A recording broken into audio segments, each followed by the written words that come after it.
પોરબંદરની સિવિલ હોસ્પિટલમાં લગાવેલ અનેક સીસીટીવી કેમેરા હાલ બંધ હાલતમાં જોવા મળી રહ્યા છે, ત્યારે વહેલી તકે આ સીસીટીવી કેમેરા શરૂ કરવામાં આવે તેવી માંગ ઉઠી છે।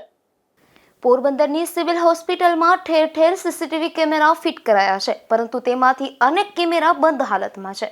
આથી સામાજિક કાર્યકર બાબુભાઈ પાંડાવદરા દ્વારા આ મામલે રજૂઆત કરાઈ છે। તેઓએ જણાવ્યું હતું કે તાજેતરમાં આઈસીયુમાં મારામારીનો બનાવ બન્યો હતો। એ સિવાય નાના મોટા મોબાઈલ, પર્સ ચોરીના બનાવ પણ બનતા રહે છે। આથી બંધ હોય તે તમામ સીસીટીવી કેમેરા ચાલુ કરાવવા જરૂરી બન્યા છે। નિપુલ પોપટ સાથે અશોક થાનકી, ગુજરાત ન્યૂઝ, પોરબંદર। હાલમાં સરકારી વ્યવસાયી હોસ્પિટલની અંદરમાં જે સીસી કેમેરા લગાવેલા છે એ કેમેરા અમુક કેમેરા બંધ છે, ઉપર આઈસીયુ બાજુના કેમેરા બંધ છે। હમણાં ત્યાં 2 દી પહેલાં એક બનાવ પણ બન્યો હતો, પણ જો સીસી કેમેરા ચાલુ હોય તો એમાં ખબર કે ભાઈ હકીકતે એમાં શું થયું છે।